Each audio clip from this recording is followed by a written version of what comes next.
Bonjour à tous, bienvenue dans ce Trendstalk et joyeux Noël à tous les téléspectateurs. On va célébrer cette fin d'année en faisant une petite rétrospective avec aussi des éléments prospectifs bien sûr. On va commencer par ce monde devenu un peu fou. Une rétrospective internationale avec Tanguy Streuil. Bonjour. Bonjour. Alors vous êtes professeur de relations internationales à l'UC Louvain. On a déjà eu l'occasion ensemble de survoler pas mal ce monde qui chavire. Si on pense à 2025, forcément on pense à un nom, celui du président américain qui a été réélu, Donald Trump. Est-ce qu'on peut dire qu'il a été réélu pour le pire ? C'est clair que cette année n'a pas été nécessairement très positive pour l'administration Trump, malgré les grands projets annoncés. On a vu quand même des évolutions inquiétantes, en particulier en politique intérieure, où on voit qu'il y a une instrumentalisation du système judiciaire, on voit que le Parti républicain ne parvient pas à s'opposer au président. Donc il n'y a pas du tout d'équilibre des pouvoirs qui se met en place. On a vu des attaques à l'égard de la presse, on a vu des attaques à l'égard des minorités, toute la politique d'immigration. Une voie autoritaire quand même. Clairement, et on voit vraiment une volonté de limiter les pouvoirs de la démocratie pour aller vers plus un système qu'on verra plutôt en Chine ou en Russie, d'un régime beaucoup plus autoritaire. Et alors, sur le plan international, est-ce que c'est le président des paix ? Parce qu'on voit qu'il se démène quand même tous azimuts pour stopper des conflits jusqu'à l'Ukraine en cette fin d'année. Est-ce que là, il surprend en étant le prix Nobel de la paix potentiel? Ouais, je crois qu'il y a une obsession chez Trump, et ça a été prouvé durant toute l'année, c'est qu'en effet, il veut absolument obtenir ce Nobel de la paix. Maintenant, si on prend les résultats d'un an de négociations à la Trump, le fameux Art of the Deal, il faut bien reconnaître que les choses sont quand même extrêmement négatives. Alors, on peut être nuancé, mais c'est certainement pas quand il déclare qu'il a solutionné 9 conflits, la réalité, c'est que parmi tous ces conflits, il n'y a même pas eu d'intervention diplomatique des États-Unis. Je prends par exemple entre l'Arménie et l'Azerbaïdjan, par exemple, ou même d'ailleurs entre la Thaïlande et le Cambodge. Mais même quand il dit qu'il est intervenu, on voit bien que justement la Thaïlande et le Cambodge continuent leur conflit, que le Rwanda et le Congo continuent leur conflit. Le Proche-Orient, il a quand même pesé. Voilà. Et donc, c'est là où je voulais en arriver, c'est que si on prend le conflit israélo-palestinien, on a aujourd'hui évidemment le cessez-le-feu à Gaza, mais qui est quand même très fragile. Il faut rappeler qu'il y a déjà eu plus de 400 morts du côté palestinien et 2 ou 3 soldats israéliens. Donc on est très loin d'un vrai cessez-le-feu. Et au final, on est à la première étape de 20 étapes. Donc, il y en a encore beaucoup avant de pouvoir espérer vraiment une certaine stabilité. En même temps, il a le mérite d'actionner la diplomatie, ce que beaucoup ne faisaient plus. Voilà. Et en fait, ça, c'est le point positif. Le point négatif, et c'est continuellement dans cette administration, c'est qu'en fait, on annonce des accords qui doivent encore être discutés dans le fond, au niveau du fond. Je prends l'exemple d'une force d'intervention internationale au niveau de Gaza.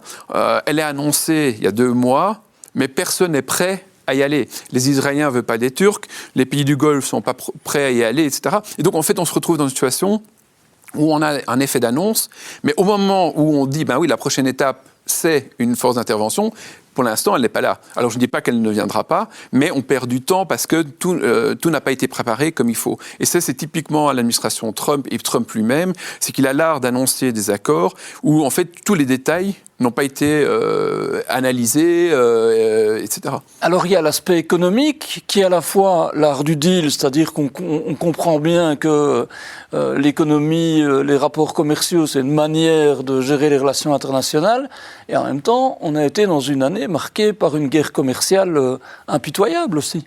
Oui, c'est intéressant que... Alors, c'est clair que c'est une administration qui met avant tout en avant les enjeux géoéconomiques avant les enjeux géopolitiques. Et l'America First, voilà. Évidemment. Ouais. On est dans cette logique-là. Maintenant, on voit bien que même s'il y avait une logique potentielle derrière les tarifs, vu que, et on a assez de preuves aujourd'hui à ce niveau-là, en fait, la politique qui a été annoncée au moment du Liberation Day n'était pas prête.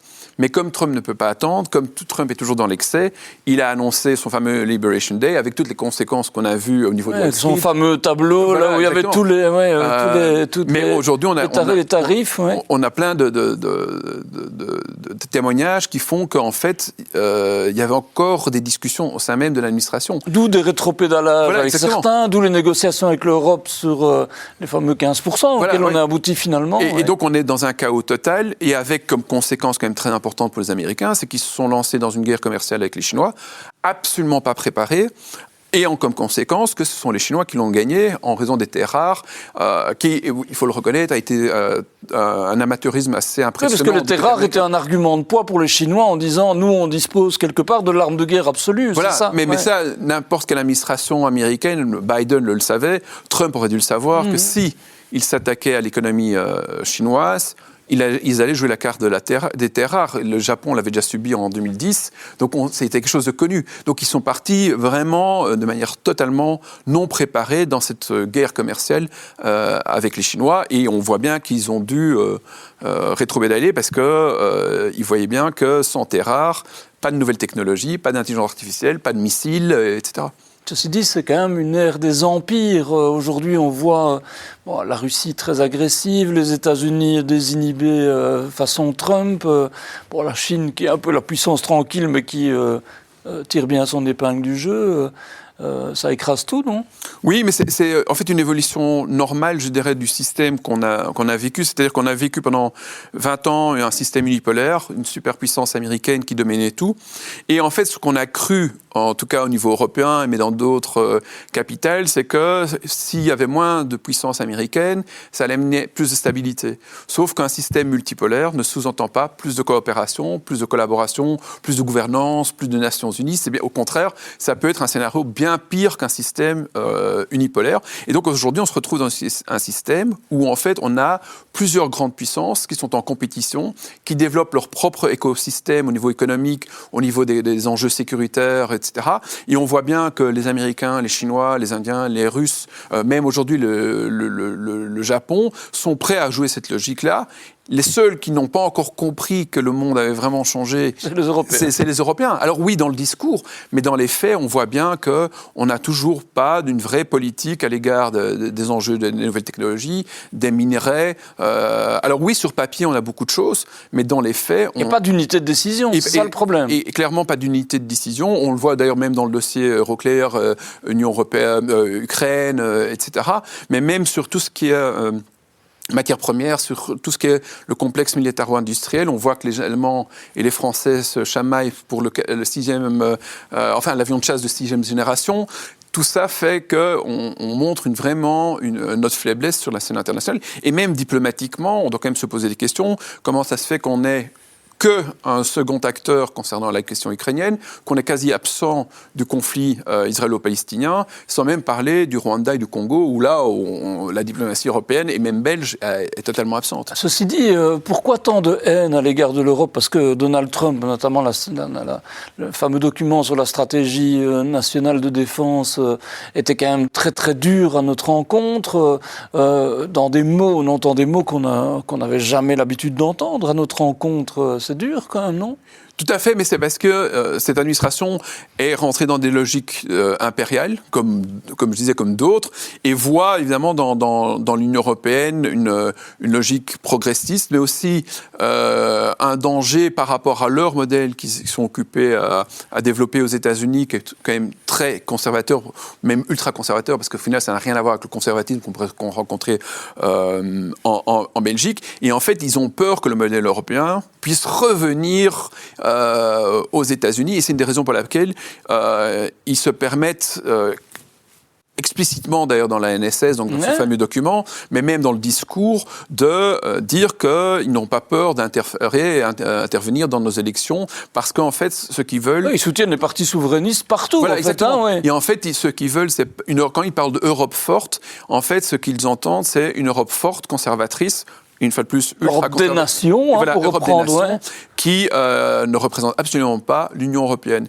Et en fait, l'idée aussi de là derrière, et alors on est plus dans les logiques défendues par J.D. Vance et d'autres, qui est vraiment un Occident qui reprend les traditions, les valeurs historiques, traditionnelles, conservatrices. C'est aussi une des raisons pour laquelle certaines personnes au sein de cette administration sont très pro-russes, parce que... Oui, j'allais dire, il y a une alliance objective, voilà, en fait. Ouais. Ils voient dans le modèle russe aujourd'hui de Poutine toutes ces valeurs qui sont en fait partagées par une partie de l'Amérique. Il ne faut pas non plus généraliser, parce que l'Amérique est extrêmement complexe, mais en tout cas, au sein de l'administration, il y a clairement une alliance objective entre les valeurs défendues aujourd'hui par l'Heritage Foundation, le projet 2025, etc., et les conservateurs en Europe et en Russie. Oui, parce que cette année a quand même été marquée effectivement par ce dialogue renoué entre Donald Trump et Vladimir Poutine. On se rappelle de ces scènes de leur rencontre qui sont quand même assez spectaculaires en fait. Le tapis rouge qui était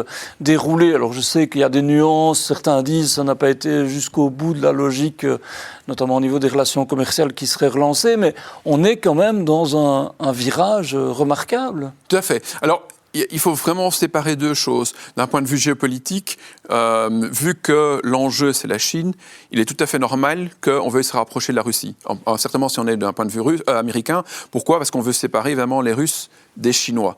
Cela étant, si on va beaucoup plus loin, on voit que la manière dont c'est mis en application est vraiment catastrophique, parce que ça se fait au détriment de l'Ukraine, ça se fait au détriment de la relation transatlantique. Or, s'il y a bien une chose qui a été démontrée, c'est que la relation transatlantique est quand même ce qu'il y a de plus fort au niveau des relations internationales aujourd'hui, dans le sens qu'on a un vrai bloc qui, normalement, peut peser très fortement sur la scène internationale. Et ils sont occupés à affaiblir tout ça pour des relations avec la Russie, entre autres les enjeux en Arctique, qui certes ont une certaine logique, mais on sait très bien que, et le passé l'a montré, c'est que faire du business en Russie aujourd'hui, c'est la corruption, c'est pas une garantie que les contrats seront respectés, c'est des difficultés d'investir, etc. Donc ils prennent un risque énorme.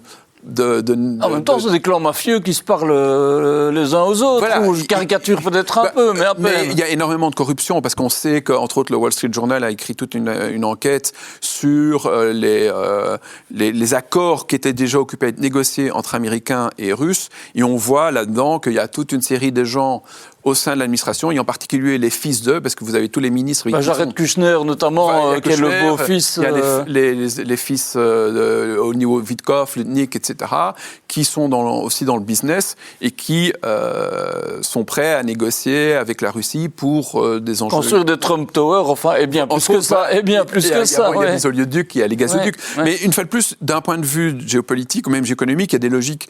Mais de là à aller sacrifier des relations qui ont quand même été très fortes et très importantes, ça ne tient pas la route. Et puis aussi par rapport à l'Ukraine, pourquoi conclure un accord minéral avec l'Ukraine, si au final c'est quand même se dire qu'on va peut-être pas vraiment pouvoir l'utiliser, parce qu'il négocie beaucoup plus avec la Russie, et clairement que l'administration est beaucoup plus pro-russe que pro-ukrainienne. Alors justement, on a beaucoup parlé de paix, en tout cas de tentatives de paix en Ukraine, et en même temps, est-ce qu'on peut dire qu'on n'a jamais été aussi proche d'une guerre mondiale potentiellement ?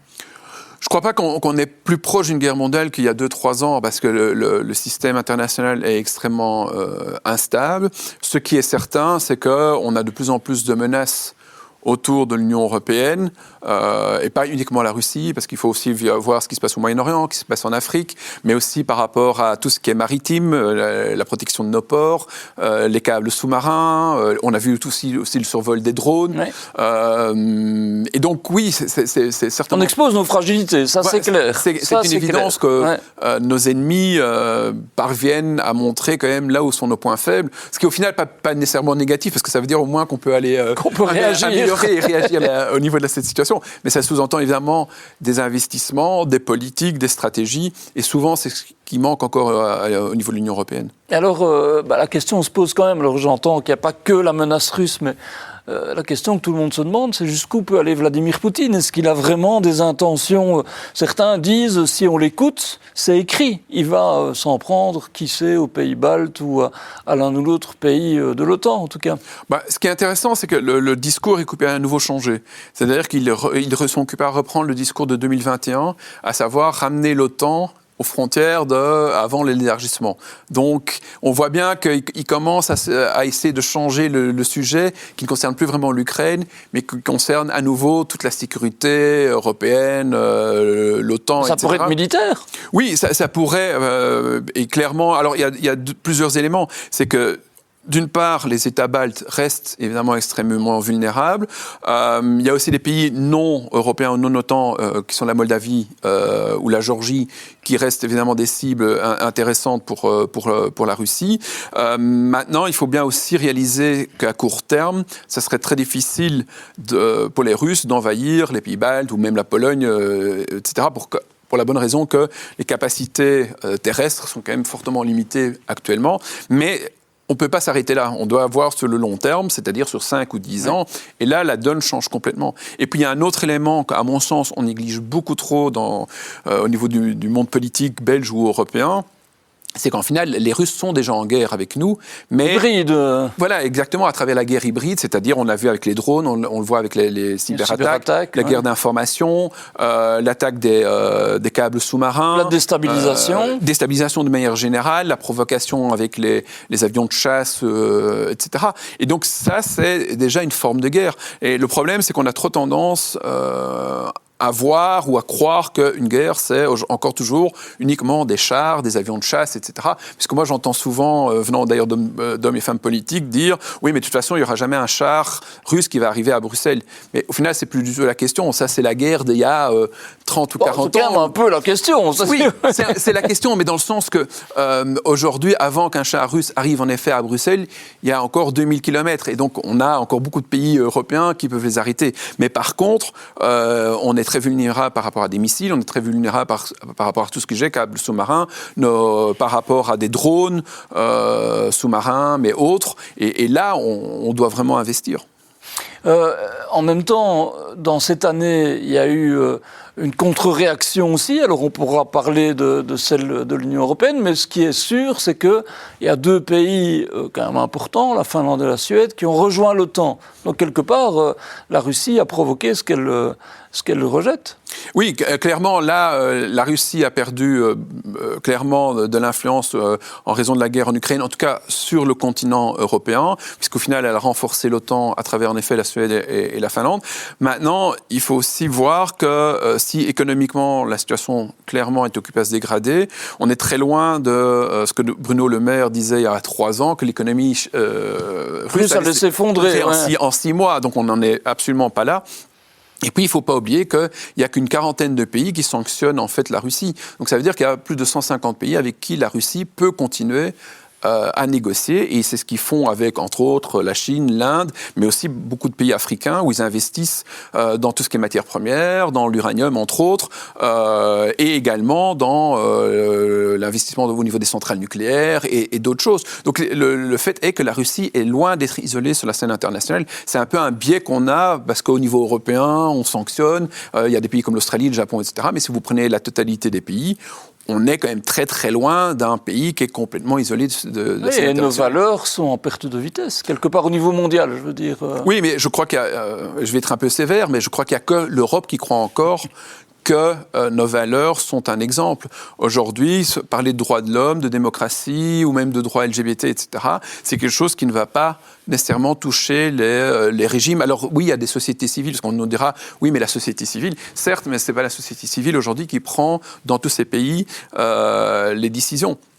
Et les décideurs, eux, aujourd'hui, ils ont le choix entre, certes, les Européens, mais aussi les Américains, les Russes, les Chinois, etc. On doit aussi se poser la question, comment se fait-il que, par exemple, il y a eu un accord au niveau des minerais qui a été conclu entre les Américains et la RDC. Où est l'Europe dans ces questions-là? C'est vraiment vraiment des problèmes. Or, si on lit le contrat en question, et ça vaut vraiment la peine de lire, on voit quand même qu'on est loin justement de tout ce qui est bonne gouvernance, droits de l'homme, démocratie.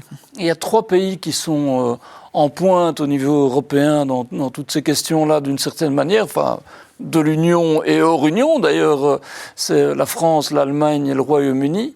Or, on sent que ces trois pays-là, qui sont importants, sont quand même sur le point de basculer potentiellement. L'extrême droite y est importante, il y a beaucoup de problèmes économiques et politiques budgétaires. Est-ce que c'est un des enjeux de l'année ou des 2 années à venir, c'est que ça tienne ? C'est clair que d'une manière générale, l'Europe est en crise économique, sociale et n'ayant pas vraiment une politique de défense commune. Et on voit bien qu'en effet, dans les pays qui sont supposés amener l'Europe vers la puissance, c'est une crise politique. On le voit en France, on peut très bien s'attendre en 2027 à ce que soit Bardella, soit Le Pen deviennent président. On voit en Angleterre, Nigel Farage qui est en plein sondage, avec des sondages très positifs. L'AfD en Allemagne qui monte très fort, exactement. Et qui en tout cas, ce qui était impensable dans le pays où le nazisme a fait des ravages. En fait, ce qu'on voit un peu, c'est qu'on a vu cette évolution aux États-Unis avec une volonté d'être dans les logiques progressistes, et maintenant on voit en fait un retour du balancier, mais qui est en fait pire, c'est-à-dire qu'en fait on ne retourne pas vers une sorte de modération. En fait, on voit à travers tous ces partis politiques qu'on va vers un ultra-conservatisme où en fait on remet tout en question qui ne va pas dans ces logiques. Et donc en fait le modèle qu'on voit s'installer aux États-Unis, en partie on le voit à travers les partis politiques européens. Cela étant, on voit aussi des divisions entre le conservatisme américain et les partis d'extrême droite européens. Il y en a certains qui s'identifient à Trump, d'autres, entre autres en France, ne veulent pas trop s'identifier, ce qui est normal parce que la France a toujours été dans cette logique beaucoup plus souveraine. Mais clairement, tant que ces trois pays-là, plus au final la Pologne, qui est quand même un pays dont on ne parle pas, à mon sens, suffisamment au niveau européen, alors que c'est une puissance quand même non négligeable, certainement au niveau militaire. Mais tant que ces pays-là ne pourront pas vraiment prendre les choses en main et qui continuent à se disputer au niveau des politiques de défense, au niveau de politique étrangère, sans même oublier d'ailleurs l'Italie, on risque d'être confronté à de gros problèmes dans les années à venir. Ça fait des années, Tanguy Strøy, que vous dites que l'Europe n'est pas assez attentive à ce qui arrive. C'est pas à défaut de l'avoir dit. Donc quelque part, je ne vais pas dire que vous allez vous féliciter d'avoir eu raison, mais c'est quand même ça que l'on voit aujourd'hui, non ? Oui, mais c'est une fois de plus, quand on étudie les relations internationales, quand on étudie les évolutions, quand on étudie des systèmes unipolaires, multipolaires, je ne vais pas rentrer dans les théories, etc. Mais en fait, ce qui se passe aujourd'hui n'est pas du tout une surprise. À partir du moment où on voit certaines évolutions, il y a des choses logiques qui en découlent. Et en fait, l'Europe a continué à vouloir voir le monde un peu des bisounours, comme je dis souvent, c'est-à-dire celui où les Nations Unies fonctionnent, où la bonne gouvernance fonctionne. Malheureusement, ce n'est pas du tout le cas. Où la coopération est le modèle. Ça ne fonctionne plus, et donc à un moment donné, on doit changer de politique. Et je crois que ce soit au niveau belge, que ce soit au niveau européen, on a encore toujours énormément de difficultés d'accepter que l'Europe n'est plus le centre du monde, mais qu'en plus, on nous écoute de moins en moins, qu'on a de moins en moins d'influence sur la scène internationale, et que donc ça suppose quand même qu'à un moment donné, on adapte nos politiques et de ne pas continuer à se dire que tout ira bien, etc. Et donc ça, c'est vraiment un problème qu'on retrouve au niveau européen et également au niveau belge. Est-ce qu'il est trop tard ? Parce qu'on pourrait dire, il faut une unité de décision, il faut des États-Unis d'Europe, que sais-je, mais en fait, c'est trop tard, non ? Pour l'Europe, ça va être extrêmement difficile de rattraper le retard parce qu'au niveau technologique, on est... les géants sont ailleurs. Mais les géants sont ailleurs, en Chine et aux États-Unis. On a le cloud, on dépend des Américains. Au niveau de la défense, on dépend des Américains. Au niveau des ressources, au niveau en tout cas du raffinement, on dépend des Chinois. Au niveau des semi-conducteurs, on dépend principalement des Américains. Et on n'a pas vraiment de politique de matières premières. Donc en fait, on n'a pas préparé à ouvrir de nouvelles mines au niveau européen. Alors oui, il y a 47 nouveaux projets, mais avant que ça se mette en place, ça va encore prendre de nombreuses années. Et donc on est à ce point de vue-là très très lent. Et de ce point de vue-là, c'est intéressant de voir qu'en un an, si on doit vraiment prendre un point positif du point de vue américain, c'est que les Américains ont été extrêmement agressifs pour conclure des accords minéraux avec le Congo, avec l'Ukraine, qui sont connus. Mais quand Trump a été en Asie, il a conclu des accords avec le Vietnam, l'Australie, la Malaisie, le Japon, la Corée du Sud, aussi bien pour les minerais que pour le raffinement. Donc ça veut dire qu'on est vraiment, du côté américain, hyper proactif sur cette question-là, alors qu'au niveau européen, on est très, très, très lent. Il y a un autre dernier exemple, c'est qu'à La Rochelle, on a maintenant une question de raffinement avec Solvay. Les 2 premiers clients sont des Américains. Donc tout ça pour montrer que même quand on fait quelque chose au niveau européen, on voit qu'au final, ce ne sont pas des clients européens qui arrivent, mais ce sont des clients américains. Le risque qu'on devienne un musée est réel, quoi. En tout cas, on doit vraiment commencer à se réveiller et arrêter de penser national et de penser vraiment européen, parce qu'en théorie, on a une puissance économique assez incroyable, on a une puissance militaire assez incroyable, on a un soft power qui normalement devrait pouvoir s'étendre. En théorie aussi, on est supposé avoir une bonne diplomatie avec le nombre de diplomates qu'on a, donc il y a quand même une certaine qualité qui doit être présente, mais malheureusement, ça reste tout ça reste sur papier. Alors Tanguy Strøy, votre année a été marquée par la publication de plusieurs livres. Il y en a un notamment qui évoque la Chine et l'Inde, et notamment leurs relations, mais aussi leur place dans le monde. C'est pas anecdotique, ça veut dire que c'est là que se joue l'avenir ? Ben, ça fait quand même déjà plusieurs années qu'on part du principe que l'avenir du monde, c'est l'Asie, en raison de la présence évidemment des Américains, mais du Japon, de l'Inde, de la Chine, mais également de tous ces pays émergents comme le Vietnam, comme l'Indonésie, qui petit à petit arrivent. On parle aussi parfois du Bangladesh, qui n'y en a pas encore, mais qui a aussi un énorme potentiel. Et donc, c'est vrai qu'on voit une dynamique en Asie qui est beaucoup plus importante. Cela étant, il y a beaucoup de défis aussi pour tous ces pays, mais c'est clair que si on regarde un peu les grandes puissances aujourd'hui, il y en a quand même beaucoup qui sont dans la région Indo-Pacifique. Et la Chine et l'Inde. Alors la Chine, c'est un peu potentiellement la première puissance économique mondiale. Militairement, ils deviennent extrêmement forts. Mais par contre, démographiquement, le bas blesse un peu là. Tandis que l'Inde a peut-être des potentiels. Comment vous situez les deux pays qui sont par ailleurs des rivaux aussi Voilà, entre l'Inde et la Chine, il y a quand même pas mal de rivalités, même s'il y a eu un rapprochement cette année, mais ça reste quand même très, très, très fragile parce qu'il y a beaucoup d'opposition entre les deux pays. Ils sont concurrents aussi dans les mêmes régions, que ce soit en Asie centrale, que ce soit en Asie du Sud ou même en Indo-Pacifique en tant que tel. Et puis il y a d'énormes défis aussi bien pour l'Inde que la Chine. Alors pour l'Inde, c'est les questions de démographie, dans le sens qu'il y a une démographie avantageuse, mais ça sous-entend qu'il faut trouver des emplois pour le nombre de jeunes. Il y a la question de la corruption qui est problématique, il y a les questions de caste. Tout ça sont quand même des problèmes qui doivent être solutionnés. Et par rapport à la Chine, c'est vrai qu'on pourrait dire, oui, mais la Chine, aujourd'hui, elle est très, très forte. C'est vrai qu'elle est forte militairement, qu'économiquement, elle est forte, mais au niveau économique, il y a un énorme défi au niveau du chômage des jeunes, des tensions entre les villes et le rural. On a aussi des tensions au sein même du Parti communiste parce que le président Xi s'est un peu attribué trop de pouvoir et donc ça commence à énerver toute une série de nouvelles générations qui ont suivi tout le parcours pour enfin éventuellement occuper une place au Politburo et se voient interdire ces possibilités. Donc ça veut dire que la Chine reste quand même aussi extrêmement fragile. Et ce qui est un fait intéressant, c'est qu'aujourd'hui, on a toutes ces grandes puissances qui paraissent très puissantes parce qu'elles sont extrêmement arrogantes, elles sont très actives sur la scène internationale, mais elles sont aussi toutes extrêmement... c'est des géants en pied d'argile, quoi. Exactement, parce qu'elles ont énormément de faiblesses, que ce soit les États-Unis avec la dette, par exemple, mais il n'y a pas que. Comme je disais, la Chine, l'Inde, la Russie, il ne faut même pas en parler. Donc tous ces pays sont extrêmement fins. Et c'est peut-être là, sur le long terme, que nous, on peut jouer, parce que là, même si on a énormément de faiblesses aussi, on a peut-être des socles plus durs sur le long terme, mais une fois de plus, ça sous-entend qu'on doit se réveiller. Est-ce que ça veut dire que 2026 sera l'année de tous les dangers, parce qu'on sent quand même que les périls sont là ? Ou bien qu'il y a des notes d'espoir en cette période de Noël ? Bon, on essaye toujours d'avoir des notes d'espoir. Maintenant, la réalité, elle est ce qu'elle est. Et on a maintenant des tensions avec le Venezuela, donc on peut aussi envisager quand même des scénarios négatifs à ce niveau-là. Ce qu'on peut espérer pour 2026, c'est qu'on trouve une solution pour le conflit en Ukraine et une autre solution pour le conflit à Gaza, et qu'on puisse au moins stabiliser ces deux conflits. Quand je dis stabiliser, ça veut dire qu'en fait, on arrête le recours à la force. Et que la paix, quelque part, retrouve droit de cité, même s'il sera fragile, même s'il devra clairement, être mais ça prendra plus de temps que 2026. Merci beaucoup Tanguy Strøy, merci à tous d'avoir suivi cette édition exceptionnelle du Trendstalk.